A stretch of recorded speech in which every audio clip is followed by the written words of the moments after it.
আলমে আরওয়াহ থেকে আমরা আমার মায়ের পেটে এসেছি। তো আলমে আরওয়াহ থেকে মায়ের পেট থেকে এই দুনিয়া।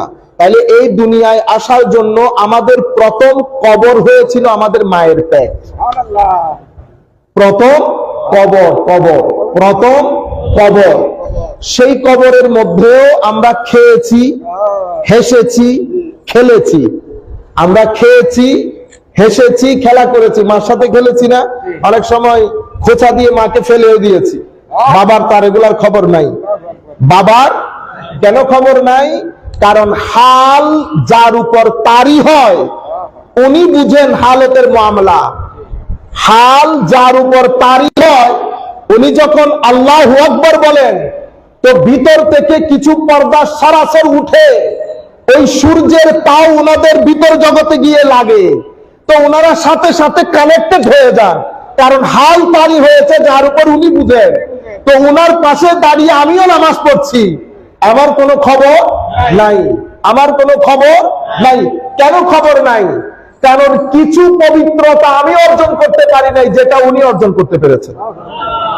আমি মার কথা বলছি না, আপনারা এটা মাথায় রাখবেন। চলতে চলতে যখন এটা এসেছে এটা একটু বলে ফেলি, পরে ভুলে যাব। আমি আপনাদেরকে বলেছি মার উপর হাল যেটা তারি হয় সে আনন্দ বাবা পায় না। আমরা মনে করি মা শুধু কষ্ট পান, কষ্ট আলবত পান, কারণ টেস্টের জন্য কষ্ট পেতে হয়। টেস্টের জন্য কষ্ট পেতে হয়। ঘাম ঝরানি ছাড়া পকেটের মধ্যে টাকা পয়সা আসে না। তো কষ্ট করেন, কিন্তু মার কষ্টের সাথে সাথে কিছু বর্ণনাতীত আনন্দ মা পান, যেটা বাবার সাথে মা শেয়ার করতে পারেন না। রাতে উঠে নামাজ পড়া অনেক কঠিন কাজ, কোনো সন্দেহ নাই, কিন্তু আল্লাহর ওয়ালিরা যখন রাতে উঠে সিজদা দেন যে আনন্দ পান সেটা আরেকজনকে বলে বুঝাইতে পারেন না। সেই কারণে হাল শেয়ার করা যায় না, হাল শেয়ার করা যায় না। তো এখন দুইজন একে পাশাপাশি দাঁড়িয়ে নামাজ পড়ছি, একজন আল্লাহু আকবার বলার পরে চোখ বন্ধ করলে অন্ধকার দেখে, আরেকজন আল্লাহু আকবার বলার পরে আমি বললাম না মওলা মহান, তো যত কিছু মওলা ছাড়া আছে সব কিছু অন্তঃকরণ থেকে লা হয়ে যায়। কি হয়ে যায়? লা। এই জন্য উলামায়ে কেরামের তাওহীদ আর সুফিয়ায়ে কেরামের তাওহীদের মধ্যে ফারাক আছে। আমি চলতে চলতে ভিডিও হচ্ছে, মাদ্রাসা ছাত্ররা ধরে নেবে। উলামায়ে কেরামের তাওহীদ কখনো তাওহীদে খাবারি, কখনো তাওহীদে তালাবি, কখনো তাওহীদ ফির রুবুবিয়্যা, কখনো তাওহীদ ফিল উলুহিয়্যা, এই দুইটা বাদ দিলেও খাবারি তালাবি।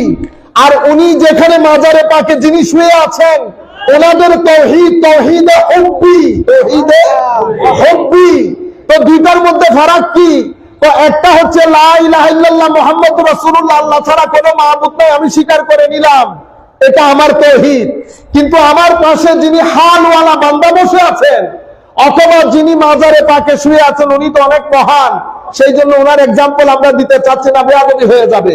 আমরা ছোটখাটো মানুষের এক্সাম্পল দিই। তো আমাদের পাশে আরেকজন বান্দা বসা, ওনার তাওহীদ তাওহীদে হুব্বি। তো দুইজনের তাওহীদের মধ্যে ফারাক কি হলো? আমি লা ইলাহা বলার পরে, লা ইলাহা বলার পরে মানে কোনো ইলাহ নাই, একক শব্দে সকাল সন্ধ্যা আমি নফসের কি করি? পূজা করি। আমার আল্লাহ কোরআনে পাকের মধ্যে বলে নাই যে মানুষের মধ্যে কিছু মানুষ কাকে ইলাহ হিসেবে গ্রহণ করেছে? নফসকে। আমি লা ইলাহা বলার পরেও নফসের হুকুম থেকে নিজেকে বের করতে পারি নাই, আমি হিংসা থেকে বের হতে পারি নাই, নাপাকি থেকে বের হতে পারি নাই, অশ্লীলতা থেকে বের হতে পারি নাই, লোভ থেকে বের হতে পারি নাই, অহংকার থেকে বের হতে পারি নাই। শুধু কাপড় পরিষ্কার করেছি। কি পরিষ্কার করেছি? কাপড়। কিন্তু তাওহীদে হুব্বি, মুহাব্বত, এই জিনিসটা অর্জন করার জন্য 4 ধরনের তাহারাত লাগে। কয় ধরনের? 4 ধরনের। এটা আউলিয়ায়ে কেরামের আজমত। আউলিয়ায়ে কেরামের সেহরের মধ্যে বসে বক্তব্য দিতে এই জন্য ভালো লাগে। আমরা ধরে আসি একটা বলবো, আউলিয়ায়ে কেরাম আরেক রাস্তা দিয়ে হাঁটিয়ে দেন। এখন আমি যেটা বলতেছি এখন ওনার উপর ছেড়ে দিয়েছি, ওনার যেদিকে নিয়ে যান। বলতে চাচ্ছিলাম যে ওই যে হাল তাওহীদে হুব্বিতে আসার জন্য তলবি এবং খবরি থেকে হুব্বিতে আসার জন্য 4 ধরনের তাহারাত লাগে। কয় ধরনের তাহারাত? আমি আর আপনি যখন নামাজ পড়তে যাই, আমরা শুধু কাপড় পরিষ্কার করি আর ওযু দিয়ে নিজেকে পরিষ্কার করি, বুঝতে পেরেছেন? আর সেই কারণে আমাদের তাওহীদ আমরা বিশ্বাস করে নেওয়ার পরে আমরা এক আল্লাহর ইবাদত না করে মোস্ট অফ দ্য টাইম নফসের পূজা করি। নফস যেভাবে বলে সেভাবে চলি, আমরা নফস থেকে বের হতে পারি না। কিন্তু যারা তাওহীদে হুব্বিতে আসেন, যারা লা বলার পরে, লা ইলাহা বলার পরে শুধু আকীদা বা ব্রেইন থেকে সমস্ত কিছু মুছে যায় না, বরং তাদের অন্তঃকরণ থেকে ইলাহ ছাড়া বাকি সব মুছে যায়, বাকি সব মুছে যায়।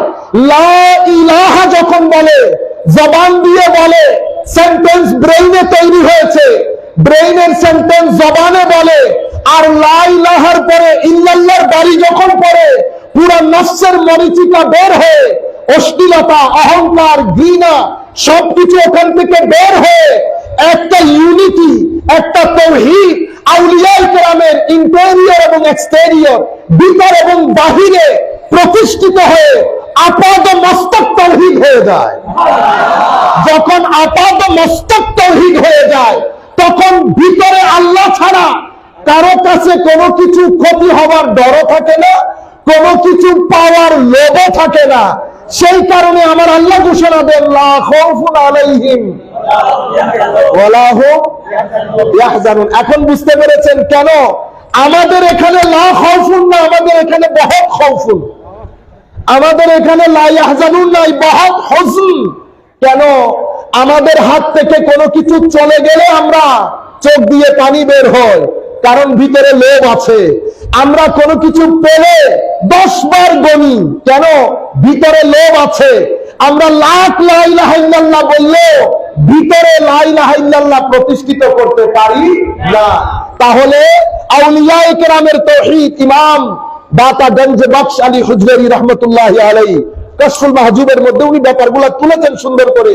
তাওহীদে হুব্বির ব্যাপার কেন লা খাউফুন আলাইহিম ওয়ালা হুম ইয়াহজানুন হয়?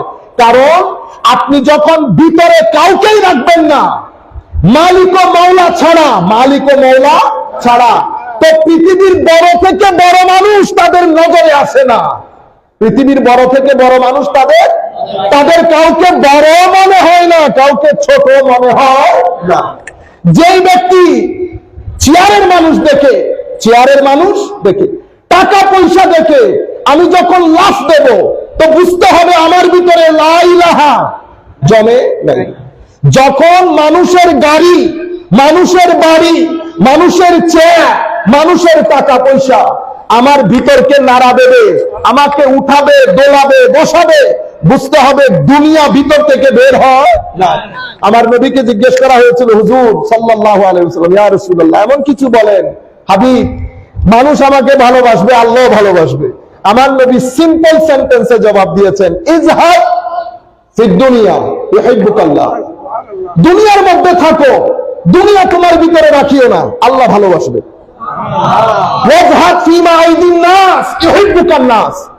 মানুষের সাথে থাকবা, কখনো মানুষের পকেটের দিকে তাকাবা না, মানুষ ভালোবাসবে। কত সিম্পল কথা না? তো সেই কারণে হুজুর গৌসুল আজম আব্দুল কাদের জিলানী রাদিয়াল্লাহু তাআলা আনহুর প্রপৌত্র হুজুর সৈয়দি শাইখুল ইসলাম প্রফেসর ডক্টর তাহরুল কাদরি এবং ফয়েজ লেকে শোয়া শেখ নুরুল হুদা রাহমাতুল্লাহি আলাইহির পীর তাহের আলাউদ্দিন গিলানী রাদিয়াল্লাহু আনহু আরদা, উনি যখন বাগদাদের জমিন থেকে পাকিস্তানে সফর করলেন, হিজরত করলেন, তৎকালীন প্রেসিডেন্ট ছিলেন প্রেসিডেন্ট আইয়ুব খান। উনি গেলেন, অভ্যর্থনা জানালেন, বললেন হুজুর কোনো কিছু যদি প্রয়োজন হয় গরিবকে একটু স্মরণ করবেন। আমি লা খাউফুন আলাইহিম ওয়ালা হুম ইয়াহজানুন বলতেছি আপনাদেরকে। আমরা হলে আমাদের মানে তালবি আর খবরি তাওহীদের উলামা, সাধারণ মানুষের রিয়াকশন এক ধরনের, তাওহীদে হুব্বির রিয়াকশন আরেক ধরনের। জানেন উনি কি বলেছেন? উনি বলেছেন, বেটা যেই দিন আল্লাহর রহমতের ভান্ডারে রহমত ফুরিয়ে যাবে সেই দিন তোমাকে স্মরণ করব। जिस दिन मौलाए खुदाबंदी की खजीना खत्म हो जाएगी उसी दिन याद करूंगा आपको। বুঝতে পেরেছেন? তো এটা আমরা সম্ভব না, এটা তাওহীদ হুব্বির লোকের সম্ভব। কেন? কারণ আমাদের নফস ভিতরে জিয়ে থাকে। আমরা যখন নামাজ পড়তে যাই, আমরা শুধু দুই ধরনের তাহারাত, আপনি বলতে পারেন সেটা এক ধরনের তাহারাত, শরীর পাক, কাপড় পাক, দুই পবিত্রতা নিয়ে আমরা নামাজে দাঁড়াই। কিন্তু ইমাম গাজালি রাহমাতুল্লাহ আলাইহি বলছেন এই দুই পবিত্রতা দিয়ে তাওহীদে হুব্বি ধারণ করা যায় না। কেন? আরো পবিত্রতা দরকার। সেই কারণে আমার নবী হাদিসে পাকের মধ্যে বলেছেন আত-তুহুরু শাতরুল ঈমান, পবিত্রতা, পিউরিটি ইজ হাফ অফ ঈমান বলেছেন। It still remains. আপনি মনে করতে পারেন এটা এখনো একটা একটা কি বলবো এটারে, রহস্য আবৃত, এখনো রহস্য যে এটা ঈমানের অর্ধেক বলতে কি বোঝানো হয়েছে। কিন্তু আমরা এখন যেটা বলবো সেটা দিয়ে কিছু হলেও বোঝা যায়। হুজুর ইমাম গাজালি রাহমাতুল্লাহ আলাইহি বলছেন যে তাহারাত চার ধরনের হয়। একটা তো আপনারা বুঝলেন, শরীর কাপড়, ওযু দিয়ে যেটা আমরা করি, গোসল দিয়ে যেটা আমরা করি। আরেকটা তাহারাত আমাকে বুঝতে হবে, আমার ভিতরে নফস জীবিত থাকার জন্য নফসের অক্সিজেন দরকার হয়। তো নফসের অক্সিজেন হচ্ছে গুনাহ। নফসের অক্সিজেন কি? গুনাহ। অর্থাৎ গুনাহ কি? গুনাহ হচ্ছে আল্লাহ এবং রাসূল কর্তৃক দেওয়া সীমানা লঙ্ঘন করা। এটা আমি টেকনিক্যালি বলছি না, আপনারা বোঝার জন্য বলছি। আল্লাহ এবং রাসূলের দেওয়া সীমানা লঙ্ঘন করা হচ্ছে গুনাহ। তো আমরা গুনাহ কিভাবে করি? গুনাহ করি আমরা চোখ দিয়ে, বুঝতে পেরেছেন, হাত দিয়ে। মাশাআল্লাহ, মাশাআল্লাহ।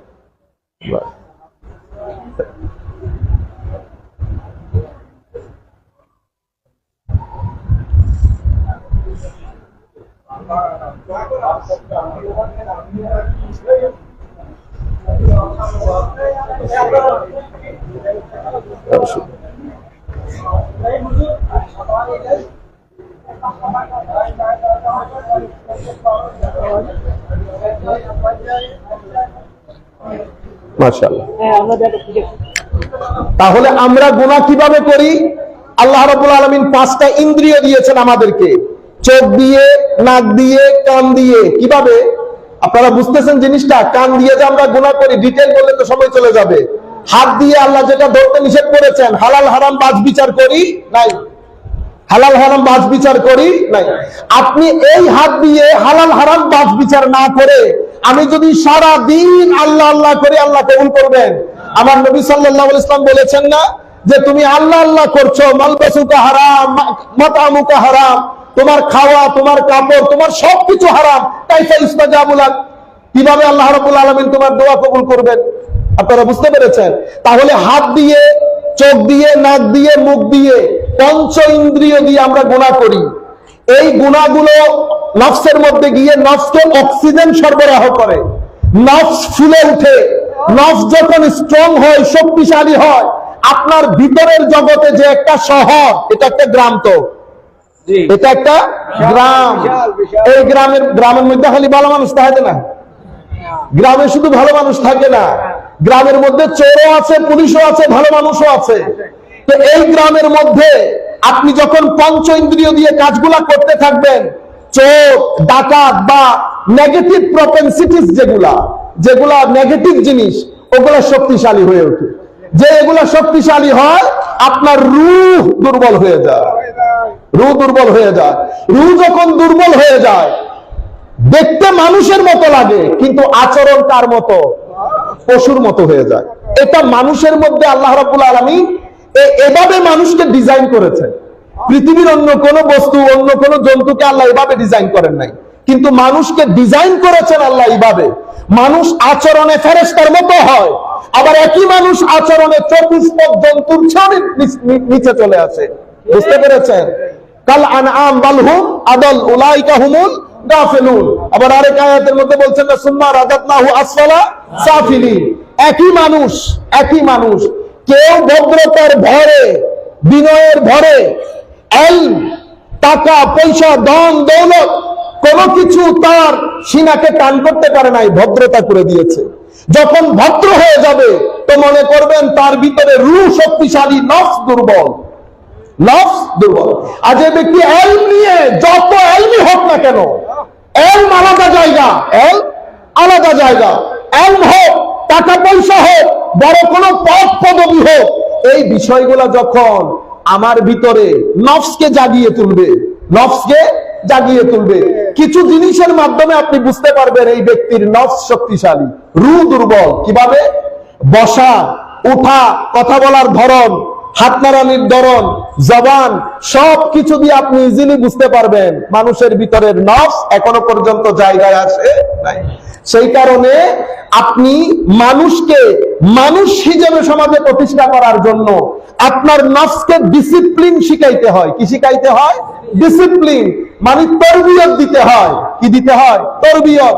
সেই তরবিয়ত মা বাবার সাথে, ঘরে, স্কুলে টিচারদের সাথে, এবং সরকার শিক্ষা ব্যবস্থার মাধ্যমে, বিভিন্ন আইন কানুনের মাধ্যমে, রাষ্ট্রীয়ভাবে একটা অ্যাটমসফিয়ার, রাষ্ট্রীয়ভাবে একটা অ্যাটমসফিয়ার, তিনটা জিনিস। কারণ আপনার ভিতরে যদি পুলিশের ভয় না থাকে, তাহলে তরবিয়ত, আপনাকে তরবিয়ত দেওয়া যাবে না। আপনি পুলিশের ভয় যদি উঠে যায় আমেরিকার মতো, আপনি যদি মনে করেন মানুষ হত্যা করলে কোনো অসুবিধা নাই, 2-3 দিন ওখানে থেকে বের হয়ে যেতে পারবো, বুঝছেন না? সবসময় বড় বড় কথা বলে বাংলাদেশকে ছোট করে। আমরা মাঝে মধ্যে বলি, মাওলা যদি কোনোদিন সুযোগ হয় তোমরা, কারণ আমাদের দেশের লোক হোয়াইট কালারের ইংলিশ দেখলে ভয় পেয়ে যায়, বুঝছেন না? আমাদের নেতা মন্ত্রীরা সার করতে করতে অবস্থা খারাপ হয়ে যায়। আমরা এখনো বলতেছি আমাদের দেশ, আমাদের দেশ। ইংল্যান্ডের মধ্যে এমপি বলতেছে কি, থার্ড ওয়ার্ল্ড কান্ট্রি। কি world country? Third world country কেমন হইলাম? তোমরা বেটা 6 কোটি মানুষের দেশ ইংল্যান্ড। কয় কোটি? 6 কোটি। আমার তো 18 কোটি মানুষের দেশ। চিন্তা করে দেখেন তো, আপনার ঘরের মধ্যে যদি 20 জন সন্তান থাকে, আমি এটা ওরে বলছিলাম, এটা ওরে বলছে। আর থার্ড ওয়ার্ল্ড কান্ট্রি বলিও না, আমাদের দেশ থার্ড ওয়ার্ল্ড কান্ট্রি, গরিব দেশ। তোমরা বলতেছো গরিব দেশ, আমাদের দেশ গরিব না। গরিব দেশ হয় কেমনে? কোটি কোটি টাকা করাপশন হয়। আমরা যদি বাঁচাইতে পারি তো 3 দিনে সিঙ্গাপুর, 3 দিনে সিঙ্গাপুর। আমার গরিব দেশ, যে দেশের মধ্যে ঢাকা ইউনিভার্সিটি, অক্সফোর্ডের মতো, কেমব্রিজ, আমাদের বুয়েটের মতো ইউনিভার্সিটি আছে, সে দেশ গরিব হয়? আর আমাদের দেশের মানুষের ব্রেন জানেন, ব্রেন। পৃথিবীর যে কোনো জায়গায় গিয়ে আপনি দাঁড়াবেন, আপনার ব্রেনকে কেউ চ্যালেঞ্জ করতে পারবে না। আমাদের জমিনের মধ্যে শুধু কদু দেয় না, আমাদের জমিনে শুধু আর এটা মেডিক মিদে খালি কদু ধরে দেও, ইন আর মেডিক মিদে ব্রেনও ধরে। কি ধরে? ব্রেনও ধরে। বুঝতে পেরেছেন? কিন্তু আমরা ঠিক হতে হবে। বিশ্বাস করেন, আমরা যদি ভালো হই, বাংলাদেশ পৃথিবীর অন্যতম থাকার মতো একটা দেশ হবে। পৃথিবীর বাইরের মানুষ বাংলাদেশে এসে থাকবে। কিন্তু আপনারা ভদ্রতা জানেন না, আমরা নম্রতা জানি না, আমরা জুলুম করি, আমরা বনের সম্পত্তি দেই না, জমিনে করে কাটতে কাটতে 2 ঘন্টার জমি 10 ঘন্টা বানাই, আবার মসজিদে এসে নামাজ পড়ি, আবার মসজিদে এসে নামাজ পড়ি। নামাজও কিরকম? ঘরের বউকে বলি, বাদ 12 আয় দুয়ো সৈদে দি চলি, দুয়ো সৈদে দি বলি না আমরা? আবার আবার এরও হয়, প্রত্যেক বছর হজে যাই, হজে আসি, হজ থেকে ফেরত আসি, আবার ওই আমার ব্যবসার দোকানের মধ্যে গিয়ে আবার হাঁটুর উপর লুঙ্গি তুলে গালিগালাজ করি, করি না? এই যে ঘটনাগুলো ঘটে, কেন ঘটে? কারণ আমি আমাকে পবিত্র করি নাই, আমি আমাকে তরবিয়ত দেই নাই, আমি আমাকে তরবিয়ত দিই নাই, পবিত্র করি না। এখন পবিত্র কি থেকে করব? ওই যে আমি আপনাকে বলছি না, এগুলা যে গুনাহ করেছি পঞ্চ ইন্দ্রিয়ের মাধ্যমে, এই পঞ্চ ইন্দ্রিয়ে যেই গুনাহগুলো করেছি সেটাকে তওবার পানি দিয়ে ধুয়ে দ্বিতীয় পবিত্রতা অর্জন করতে হবে। প্রথম পবিত্রতা পানি দিয়ে, দ্বিতীয় পবিত্রতা তওবা দিয়ে। দ্বিতীয় পবিত্রতা তওবা মানে, আমার মা বোনরা, আমরা মনে করি তওবা মানে গালে গালে থাপ্পড় দেওয়া না। তওবা লজ্জাশীলতা, তওবা আল্লাহর দরবারে লজ্জিত হয়ে যাওয়া, তওবা ভিতর থেকে ঘুমদানি করে কান্দানি আসানো, মাওলা কি করলাম আমি, এটা আমার সাথে যায় না মাওলা, আমি বড় গুনাহ করে ফেললাম মাওলা, তোমার হক লঙ্ঘন করলাম।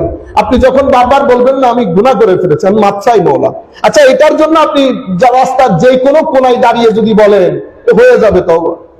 এটার জন্য এমন না যে আমি আবার ঘরে এসে করাটা অনেক ভালো, কিন্তু আপনি এই তওবা যে কোনো কোনায় করতে পারবেন। এই কানেকশনের জন্য কোনো প্রোটোকল দরকার হয় না, এই কানেকশনের জন্য কোনো প্রোটোকল দরকার হয় না। এটা একটা তাহারাত, পবিত্রতা। তৃতীয় পবিত্রতা অর্জন করতে হয় কি থেকে?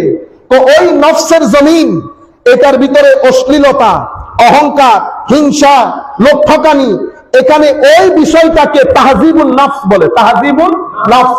সেটা কিভাবে পবিত্র করতে হবে? মা বাবার সোহবতে, শিক্ষকের সোহবতে, বন্ধু বান্ধবের সোহবতে। এই পবিত্রতা আপনি এমনিতে অর্জন করতে পারবেন না, এটার জন্য একটা দারুণ তরবিয়ত দরকার হয়। মনে রাখবেন, এই তরবিয়ত মুখ দিয়ে হয় না, তরবিয়ত সিনা টু সিনা হয়, সিনা টু। তরবিয়তের মধ্যে বলতে হবে না নামাজ পড়ো, সালাম দাও, এটা তোমার চাচা, সালাম দাও, এটা বলতে হয় না। তরবিয়ত সিনা টু সিনা হয়, তরবিয়ত সিনা টু সিনা হয়। আমরা আমির ভান্ডার রহমতুল্লাহি আলাইহির কথা বলি। আপনি এই আমির ভান্ডাররা গড়ে ওঠার জন্য মূল কাজ করেন ওনাদের মা বাবারা। মূল কাজ কারা করে? ভাই হুজুর গৌসুল আজমের কথা আমরা বলি না, আমি সব সময় বলি। তো হুজুর গৌসুল আজম না হয়ে কি হবেন? উনি যখন চোখ খুলতেছেন, উনি দেখেন পৃথিবীর সব মানুষের লাইট যখন বন্ধ হয়ে যায়, আমাদের ঘরের লাইট জ্বলে উঠে। তরবিয়ত কেমন হয় দেখেন শুরু থেকে। তারপরে আমি আস্তে আস্তে বড় হলাম। ওমার রাতের বেলায় মানুষের কোনো আওয়াজ নাই, আমাদের ঘর থেকে কান্দানির আওয়াজের জন্য ঘুমানো যায় না। আমি চেষ্টা করলাম, একদিক থেকে আমার মায়ের ক্রন্দন, আরেক দিক থেকে আমার বাবার কান্দানি। আল্লাহ রাব্বুল আলামিনের রহমতের সাগরে কখনো ডুব দেয়, কখনো মাওলায়ে কারীমের কাহারিয়তের সাগরে ডুব দিয়ে ভয়ে ঘুমাইতে থাকে। এমন ভাবে দেখতে দেখতে যিনি বড় হন, উনি গৌসুল আজম না হয়ে কি হবেন? আরেক আল্লাহ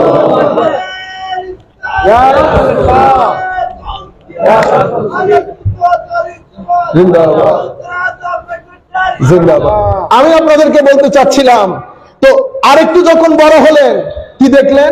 ঘরের মধ্যে আওয়াজ নাই, ঘরের মধ্যে কোনো আওয়াজ নাই, কোনো গীবত নাই। মা কথা বলেন ছোট ছোট করে, বাবা কথা বলেন ছোট ছোট করে। তাদের স্বামী স্ত্রীর মধ্যে একটা সম্মানের সম্পর্ক, একটা মহব্বতের সম্পর্ক, একজন আরেকজনকে সমীহ করে। এখানে তুই তু মেয়ে নাই, এখানে তুই তুকারি নাই, এখানে বেপরদাই নাই, এখানে অশ্লীলতা নাই। এখানে বাইরে থেকে কেউ আসলে পাড়া প্রতিবেশী, আমি দেখেছি আমার মা কাউকে কখনো ফেরত দেয় না। তো হুজুর গৌসুল আজম দেখে দেখে বড় হয়েছে এগুলা। আর এরপরে মা যখন পাঠিয়ে দিচ্ছেন 18 বছর বয়সে, তখনও বলে দিচ্ছে, বেটা মিথ্যা বলবা না, কখনো সব সময় সত্য কথা বলবা। এমন তরবিয়ত যিনি পান, ওনারা আমির ভান্ডারই হন, ওনারা আমির ভান্ডার হন। অতঃপর মানে মূল মাটি, মূল জায়গা তৈরি করে কোত্থেকে তৈরি হচ্ছে? মা বাবার সোহবত থেকে, মা বাবার সোহবত থেকে। আমি যদি আরো আগে বলি, তো মায়ের সেকম থেকে মূল কাজ শুরু হয়ে যায়। যেই মা গর্ভে সন্তানকে ধারণ করে, তাহাজ্জুদ পড়ে, নামাজ দোয়া পড়ে, সাদকা খেরাত করে, কোরআনে পাক তিলাওয়াত করে, দরুদে মুস্তাফা পড়ে, মখলুকাতে খোদা সাহায্য সহযোগিতা করে, গর্ভ থেকেই সন্তান ওভাবেই বড় হয়, ওভাবেই বড় হয়। এরপরে সন্তান দুনিয়াতে আসার পরে, আমি আপনাদেরকে এই জিনিসগুলা বলছি আপনারা বুঝার জন্য। আচ্ছা বলেন তো দেখি, এই জিনিসগুলা করার জন্য কি টাকা পয়সার দরকার আছে? টাকা পয়সার দরকার নাই, মানুষ হওয়ার দরকার আছে।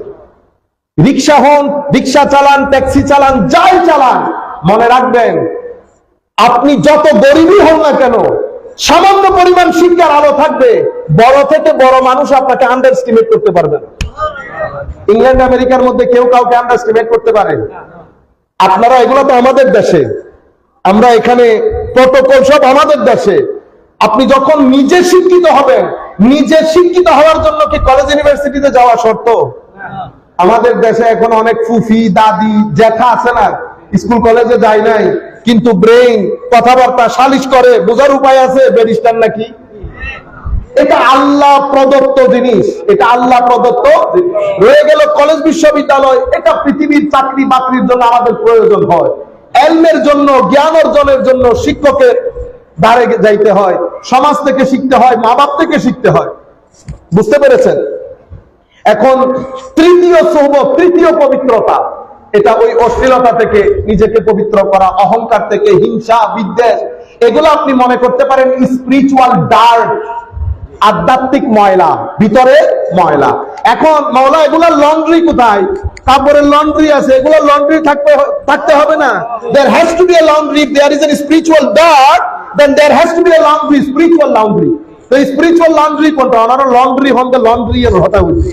স্পিরিচুয়াল লন্ড্রি হচ্ছে নামাজ, তিলাওয়াতে কোরআন, জিকিরে ইলাহি, সদকা খেরাত, দরুদে পাক।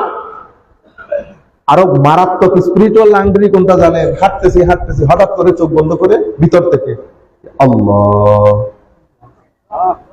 এই বিষয়টা আপনার ভিতরের জগতের মধ্যে ওই 10 নম্বর সিগন্যালের বাতাসের ব্যবস্থা করে। আপনি একটু হাঁটতেছেন আর একটু হাঁটতেছেন আল্লাহ, তখন আপনি ভিতর থেকে কানেক্টেড হয়ে গেলেন। আর যদি আরেকটু কঠিন করতে চান, অজুর হালতে থাকা। কিসের হালতে? অজু। অজু হচ্ছে আউলিয়া মানে মুসলমানের, আপনি যদি মনে করেন কাপড় ছাড়া মানুষ যেমন, অজু ছাড়া ঈমানও তেমন। এটা আমি সুফিয়ায়ে কেরামের কথা বলছি, এটা সাধারণ উলামায়ে কেরামের বিষয় না। সুফিয়ায়ে কেরাম বলেন বেটা, কাপড় ছাড়া মানুষ যেমন, অজু ছাড়া ঈমানও তেমন। অজু থাকলে কি হয়? অজু থাকলে মুমিন 50% প্রটেক্টেড হয়ে যায়। অজু থাকলে, এখন জিনিসটা অনেক কঠিন, কিন্তু আমি আপনাকে গ্যারান্টি দিয়ে বলি, আপনি 1 সপ্তাহ চেষ্টা করবেন, এরপরে আপনি বুঝতেও পারবেন না যে আপনার অজু ভাঙে না, আপনি অজুর হালতে আছেন। মানুষ যখন শুদ্ধ নিয়তে কোনো কিছু চান, আল্লাহ ওই কাজটা তার জন্য কি করে দেন? ইজি করে দেন। আপনি যখন অন্তঃকরণে চাইবেন আল্লাহ জান যাইতে পারে, আমার মুখে যেন হারাম না যায়, কোন জিন্দেগি অতিবাহিত হবে, আপনার মুখে কেউ হারাম দিতে পারবে না, কোনো না কোনো ভাবে সেটা পড়ে যাবে। আর যদি মুখে দিয়েও ফেলেন, দেখবেন যে বমি হয়ে গেছে, ডায়রিয়া হয়ে গেছে, অনেক কিছু হয়ে যাবে। আল্লাহ আপনাকে পবিত্র করবেন। কেন? আমার আল্লাহ বলছেন হাদিসে কুদসি, আনা ইনদা জান্নে আবদে বি, আমি আমার বান্দা আমাকে যেরকম চান, আমি ঠিক সেই রকম আমার বান্দার সাথে থাকি। আমি সেই হযরতে মুসা আলাইহিস সালাম বলছেন, আল্লাহ জোরে বলবো কথা না আস্তে বলবো তোমাকে শোনানোর জন্য? হযরত আল্লাহ বললেন, মুসা আনা জালিস মান জালাসানি, আমি তো তোমার কাছেই বসে থাকি যদি তুমি আমাকে বসাইতে চাও। আমি তো কাছেই থাকি যদি আমাকে বসাইতে চাও। তো বলতেছিলাম তৃতীয় পবিত্রতা হচ্ছে ওইটা এই স্পিরিচুয়াল লন্ড্রি দিয়ে ওইটা পবিত্র হয়, খেদমতে খালক দিয়ে। সুফিয়ায়ে কেরামের কাছে যখন কেউ সুফিয়ায়ে কেরামের ছাত্র হইতে যাইতো, দর্শ নিতে যাইতো, যেটাকে আমরা মুরিদ বলি। মুরিদ মানে হচ্ছে আমির ভান্ডার বা মাইজ ভান্ডার দরবার শরীফ হচ্ছে, মনে করেন একটা spiritual college. Spiritual Chittagong college আছে না, চিটাং কলেজ, এটা স্পিরিচুয়াল কলেজ। আপনি মনে করতে পারেন মাইজ ভান্ডার স্পিরিচুয়াল কলেজ।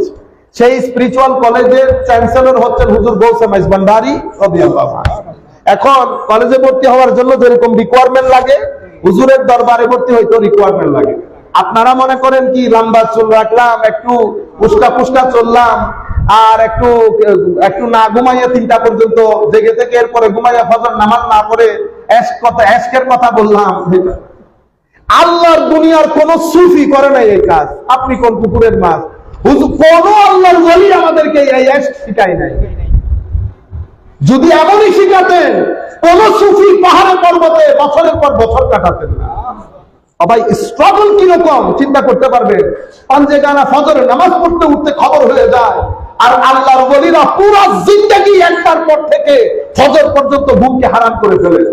এত সহজ? আপনারা এই রুসুমাত থেকে বের হয়ে আসেন, সমাজের মধ্যে গলত মেসেজ যায়। সুফিয়ায়ে কেরাম এত কঠিন ছিলেন, শেখ ইবনে তাইমিয়ার মতো ব্যক্তি হাতে কলম ধরতে পারে নাই সুফিয়ায়ে কেরামের বিরুদ্ধে। শেষ পর্যন্ত হুজুর গৌসুল আজমকে বলেছেন আমার শেখ, আমার শাইখি। কেন বলেছেন? কারণ সুফিয়ায়ে কেরাম তাহারাতের দিক থেকে, ইলমের দিক থেকে, তাকওয়া পরহেজগারির দিক থেকে, আমলের দিক থেকে, খৌফ ও খশিয়াতের দিক থেকে আমার নবী সাল্লাল্লাহু আলাইহি ওয়াসাল্লামের কপিরাইট ছিলেন। আমার নবী সাল্লাল্লাহু আলাইহি ওয়াসাল্লামের কপিরাইট চলতা ফিরতা মুহাম্মদ রাসূলুল্লাহ নজরে আসতো সাল্লাল্লাহু আলাইহি ওয়াসাল্লাম। তাদের সাথে জালুয়াতের মধ্যে বসেন অথবা তাদের সাথে খালুয়াতের মধ্যে বসেন, তাদের সাথে মানুষ নিয়ে বসেন অথবা তাদের সাথে একাকিত্বে বসেন, তাদের কাল কথা বলা, তাদের হাল, ব্যক্তিগত অবস্থা, প্রত্যেক দিক থেকে তারা কাদের মতো? আমার নবী সাল্লাল্লাহু আলাইহি ওয়াসাল্লামের। মনে রাখবেন, আল্লাহর ওলিদেরকে আমরা অনেক কথা বলি, কিন্তু ওলিদের হাল, আসল হাল আল্লাহ জানেন। যাকে আল্লাহ দিয়েছেন তিনি জানেন। এই ছাড়া পৃথিবীর কোন মানুষের পক্ষে জানা সম্ভব নয়। মাদ্রাসার ছেলেদেরকে বলছি বিশেষ করে বেটা, এটা মাথায় রাখবেন। কারণ মনে রাখবেন, বেলায়েত নবুয়ত এবং রিসালাতের রিপ্রেজেন্টেশন। বেলায়েত নবুয়ত এবং রিসালাতের রিপ্রেজেন্টেশন, অর্থাৎ কারামাত মুজিজাতের রিপ্রেজেন্টেশন। মুজিজাত কুদরতের রিপ্রেজেন্টেশন। একটার আয়নায় আরেকটা নজরে আসে, একটার আয়নায় আরেকটা নজরে আসে। তোমাদের নবী কেমন ছিল? তো তোমাদের নবী কেমন ছিলেন বলতে আমরা কি বলবো? আমির ভান্ডারের মতো ছিল। আমির ভান্ডার কার মতো ছিলেন? হুজুর গৌসে মাইজ ভান্ডারীর মতো। হুজুর গৌসে মাইজ ভান্ডারী কার মতো ছিলেন? পিছনে যেতে থাকে। আপনারা বুঝতে পারছেন, কাল এবং হাল, জাহের এবং বাতেন, জলওয়াত এবং খালওয়াত, ওনারা নবী করিম সাল্লাল্লাহু আলাইহি ওয়াসাল্লামের সিরাত এবং সুরত, খালক এবং খুলুক দুইটাকে নিজের ভিতরে ধারণ করেছেন। আমার নবীর চরিত্রকে হযরত আয়েশা সিদ্দিকা বলেছেন কোরআনে পাক। কি বলেছেন? কোরআন এবং আমার নবীর চরিত্র এক জিনিস। তো কোরআনে পাক আল্লাহর সিফত, কোরআন কি?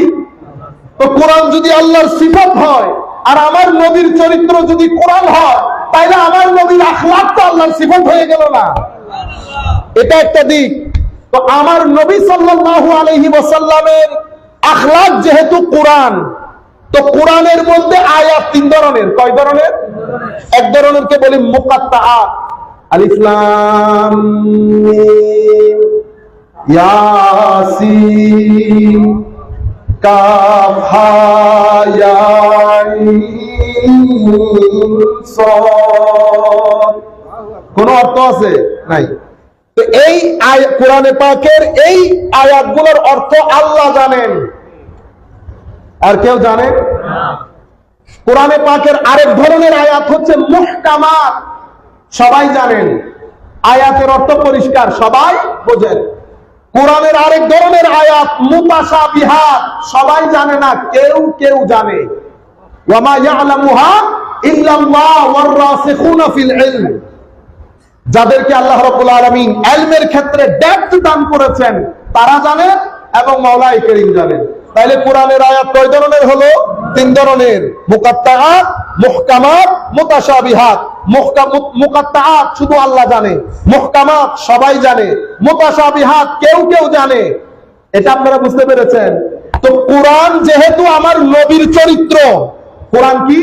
আমার নবীর চরিত্র। তো আমার নবীর তাইলে ডাইমেনশন কয়টা হবে? যেহেতু কোরআনের আয়াতের ডাইমেনশন তিনটা, তো আমার নবীর ডাইমেনশনও তিনটা। একটা হাকিকতে মুহাম্মাদি মুকাত্তাআতের মতো, হুরুফে মুকাত্তাআতের মানে যেমন আল্লাহ ছাড়া কেউ জানে না, আমার নবীর আসল হাকিকত আল্লাহ ছাড়া কেউ জানে না। বুঝতে পেরেছেন? এরপরে মুহকামাত সবাই জানে, এটা বাশারিয়াতে মুস্তাফা। আমার নবী বিয়ে করেছেন, আমার নবী খেয়েছেন, আমার নবী যুদ্ধে গেছেন, আপনার সাথে থেকেছেন, পানি পান করেছেন, এটা বাশারিয়াতে মুস্তাফা, এটা সবাই দেখেছে, সবাই বুঝেছে।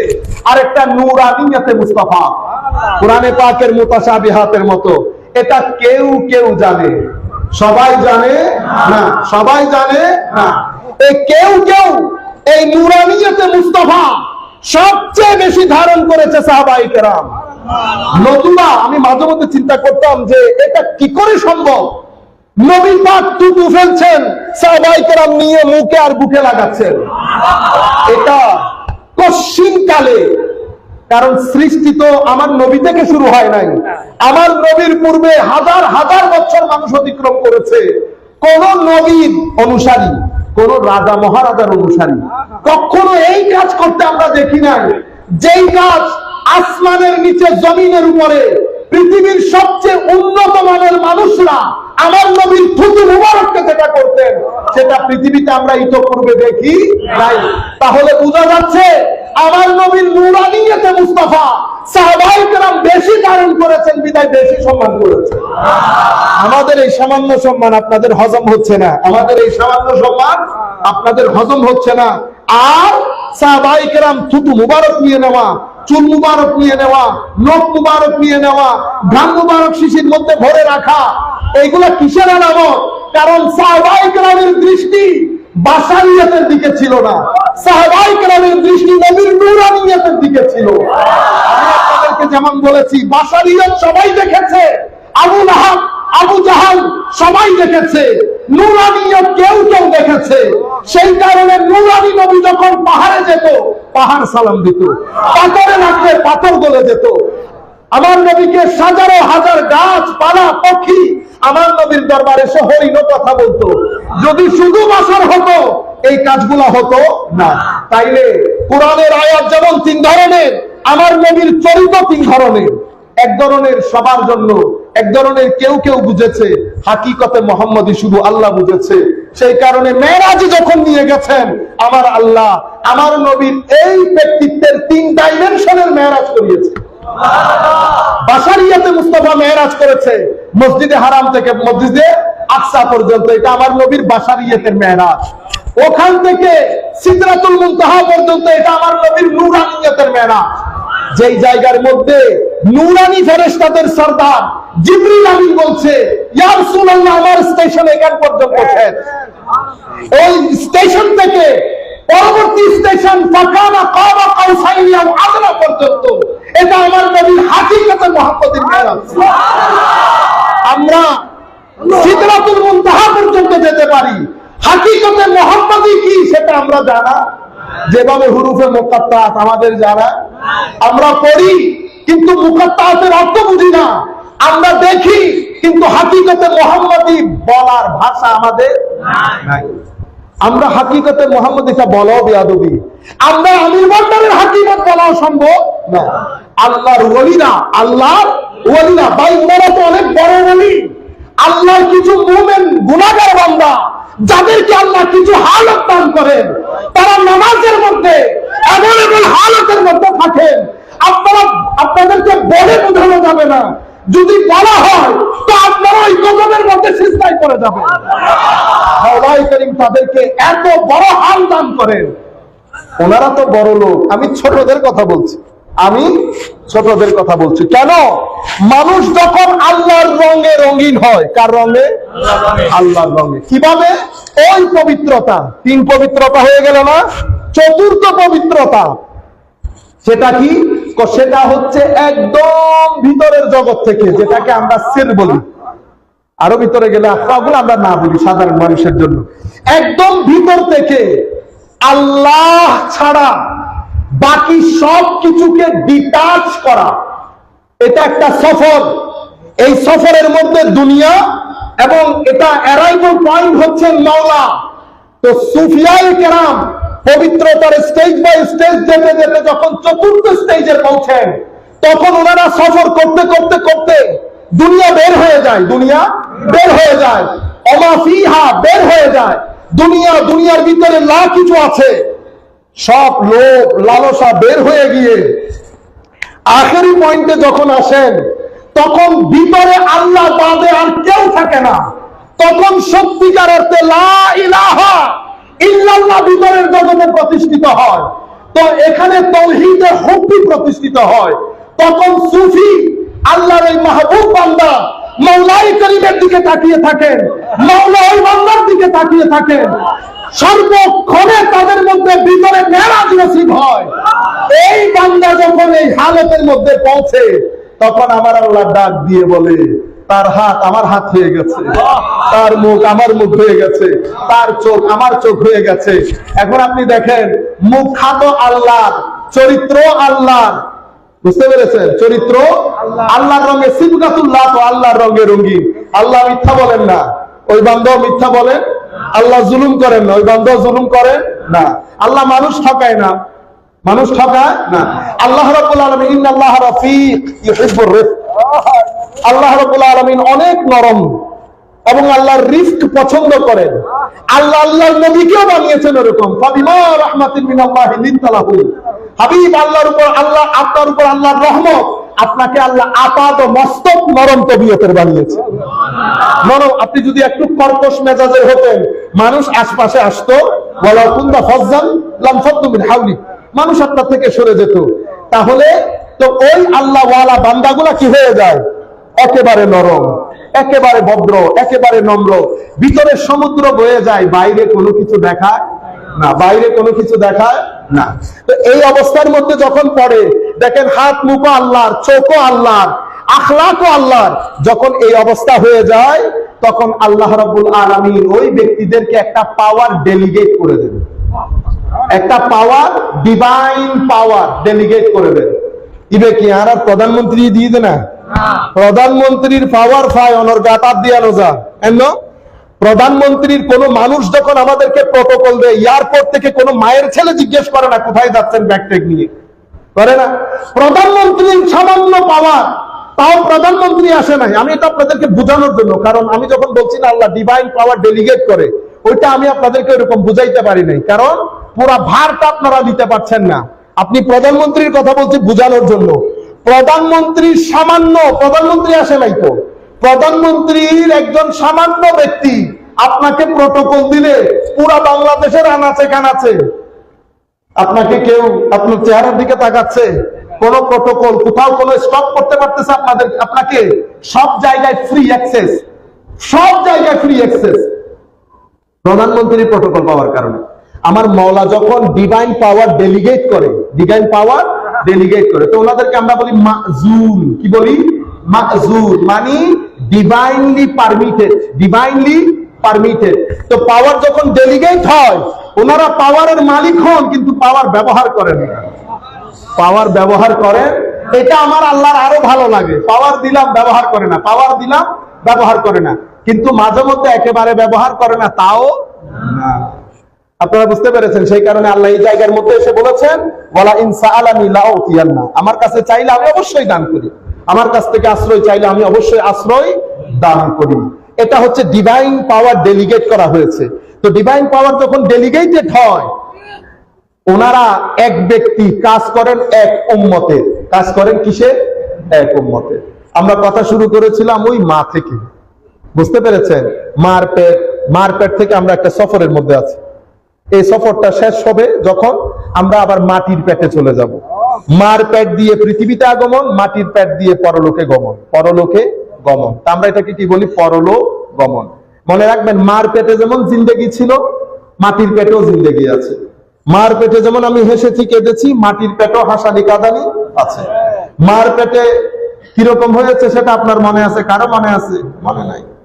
সেই জন্য এক ব্যক্তি আমাকে বলতেছেন, মানে এথিস্টিক ওয়ার্ল্ড ভিউর লোক আছে, তো আলমে আরওয়ার মধ্যে বলতেছেন, তো দেখি বলেন তো একদিনের এক্সপিরিয়েন্স বলতে পারবেন? আপনি যে রুর জগতে ছিলেন সেটা একদিনের এক্সপিরিয়েন্স বলতে পারবেন?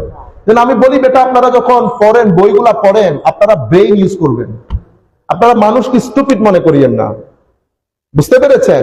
আপনারা আরেকজনের লেখা বই যখন পড়বেন, আমার ছেলে কলেজ ইউনিভার্সিটির ছেলেদেরকে বলতেছি, বেটা আপনারা মাইন্ড ইউজ করবেন। আমি ছেলেকে বলতেছি, আলমে আরওয়া তো দূরের কথা, আপনি মায়ের পেটে 11 মাস ছিলেন, একদিনের এক্সপিরিয়েন্স বলতে পারবেন? Can you explain for a minute? 1 মিনিটের একটা এক্সপ্লেইন করতে পারবেন যে আমি অমুক মিনিট অমুক অবস্থায় ছিলাম, বুঝতে পেরেছেন? আপনারা যখন প্রশ্নটা করবেন, মাইন্ড ইউজ করবেন, বেটা এভরিবডি ইজ নট স্টুপিড। তো আমি আপনাদেরকে বলতে চাচ্ছিলাম যে মায়ের পেট, কবরের পেট, এখানেও জিন্দেগি আছে। তো আমরা এখন এই জার্নিতে কবরের পেটে যাওয়ার আগে একটা জিনিস আমাদেরকে নিশ্চিত করতে হবে, সেটা কি? আলটিমেট ট্রুথ, মহাশক্তি এবং সত্য যেটা, সেটা যদি আমরা ধারণ করতে না পারি, তো কবরের পেটে আমাদেরকে কঠিন পরিস্থিতির মুখোমুখি হতে হবে। ওই যে মহাসত্য, এটাকে ধারণ করার জন্য আমাদের ভিতরের জগতে একটা সফর জরুরি। কি জরুরি? মাইগ্রেশন, সরি হিজরত। কি জরুরি? হিজরত। আমরা ভালো জিন্দেগি অতিবাহিত করার জন্য আমরা যেমন কি করি? মাইগ্রেট করি। ইংল্যান্ড, এখান থেকে ইংল্যান্ডে, ইংল্যান্ড থেকে আমেরিকায় মানুষ থাকে না? ভালো জিন্দেগি পরে আপনাদেরকেও সহযোগিতা করে, বুঝতে পেরেছেন? অনুরূপ ভাবে এখানেও যারা মাইগ্রেট করে, তারা নিজেরাও লাভবান হয়, মানুষকে উপকৃত করতে পারে। এখানকার মাইগ্রেশনটা কিরকম? এখানকার মাইগ্রেশন হচ্ছে আল্লাহ সন্তুষ্ট হন এমন কাজ থেকে আল্লাহ সন্তুষ্ট হন এমন কাজের দিকে হিজরত করা, বুঝতে পেরেছেন? অসত্য থেকে সত্যের দিকে, অহিংসা থেকে হিংসা থেকে অহিংসার দিকে, অভদ্রতা থেকে ভদ্রতার দিকে, বেয়াদবি থেকে নম্রতার দিকে। আপনি যখন এই হিজরত করবেন, এটা আমার নবী বলেছেন, মুহাজির মান হাজারা মা নাহাল্লাহু আনহু। আসল মাইগ্রেন্ট, আসল মুহাজির সেই ব্যক্তি যে আল্লাহর অপছন্দনীয় কাজ থেকে আল্লাহ পছন্দ করেন এমন কাজে মাইগ্রেট করেছেন। তো এখানকার মাইগ্রেশন করে যারা আমেরিকাতে যান তারা নিজেরাও ভালো করে চলেন, এলাকার লোকজনকে দেখভাল করেন। এখানেও যারা এই মাইগ্রেশন করেন তারা নিজেরাও লাভবান হন, মানুষদেরকে লাভবান করেন। এখন আপনি বলতেছেন আল্লাহর ওলিটা সাহায্য করতে পারে না? ভাই আমেরিকা হিজরত করি পুরো গ্রামকে গ্রাম মানুষের ইস্তার করার কত কিছু না করার, তো তারা আমেরিকা সফর করে এই অবস্থা। আর যারা আমার ধর্মানবীর ধর্মের জন্য হিজরত করবে তাদের অবস্থা কি হবে? তো এই সমস্ত আল্লাহর ওলি যারা শুয়ে থাকেন তাদের এই হিজরতের কারণে ক্যারিসমেটিক বিহেভিয়ার হয়, তো তারা নিজেরাও লাভবান হন, মানুষদেরকেও লাভবান করেন। আমরা আর কথা না বলি, 1.5 ঘন্টা হয়ে গেছে, 1:30টা বেজে গেছে। মাওলাই করিম আমাদের হামিও নাসির হোক। এতক্ষণ পর্যন্ত আপনারা যে বসে শুনতেছেন এটা আপনাদের একটা ছোটখাটো কারামত আর কি, নাহলে এটা সব পৃথিবীর কোনো মানুষ বিশ্বাস করবে না যে আমাদের দেশের মুরব্বী জোয়ান ছেলেরা ঘন্টার পর ঘন্টা বসে, আমি তো আজি সিয়ারত বই লই দেয় না ইন্দিক তারা গিরিশ সারে দিয়ে দেয় আরামত আছি এই গরমের ভিতর বইটা অনিব অনরার মিনি কারামত। আর নট জোকিং, আমি মিন করতেছি এটা, আমি কথা যেটা বলতেছি এটা ম্যাটার। এটা হচ্ছে আল্লাহর ওলির দরবারের ফিউজা, আল্লাহর ওলির দরবারের ফিউজা। আপনাদের ইস্তেকামত নসিব হয়েছে। মাওলাই করিম আপনাদের জাযায়ে খায়ের দান করুন, আপনাদেরকে আল্লাহ রাব্বুল আলামিন দুনিয়া আখিরাতে সম্মানিত করুন। আমি আখেরি একটা কথা বলবো, শুধু আপনারা আল্লাহর দরবারে শুধু টাকা পয়সা, আমরা শুধু দোয়া চাই, আর বললো দোয়া করছেন এখন ভালো সরি ভাই ফান, আর বললো দোয়া করছেন এই কি নাম হদুকে ভালো মাইয়ে ভুয়া তোয়াই ভাই ফান না। দোয়া করার সময় এগুলো তো চাইবেন, দুনিয়াদারি এগুলা দোয়া করবেন আল্লাহ আমাকে আপনার নৈকট্য দান করেন, মাওলা আপনার রেজামন্দি দান করেন। দোয়া চাইবেন এগুলার জন্য, রেজামন্দি দেখতে চাইবেন, এতে রেজামন্দি লোটিয়া পয়সা চলে যাবে না, বুঝলেন? ব্যবসা বাণিজ্য শুরু করলে অন ইন্ডাস্ট্রি দিলে এটা জুট ব্যবসায়ী নেন আইবে, এই যে বায়ো প্রোডাক্ট, বুঝতে পেরেছেন? আসলে আসল জিনিস আমরা কোনো দিন কোন মা বাবা বলতে শুনি নাই আমার ছেলের জন্য একটু দোয়া করিয়েন, সৎ চরিত্রের জন্য, আল্লাহ যেন আমার ছেলের উপর রাজি হন, তার আখেরার জন্য সুন্দর হন, এগুলোর জন্য দোয়া চাইবেন, নিজেরাও দোয়া করবেন, আমাদের জন্য দোয়া করবেন। আমি সকলের প্রতি আবারও শ্রদ্ধা সম্মান জানিয়ে আমাদের বক্তব্য এখানে শেষ করছি। আলহামদুলিল্লাহ রাব্বিল আলামিন। আসসালামু আলাইকুম ওয়া রাহমাতুল্লাহ। অত্যন্ত গুরুত্বপূর্ণ কোরআন এবং হাদিসের আলোকে গুরুত্বপূর্ণ তথ্য শেষ করেছেন আছেন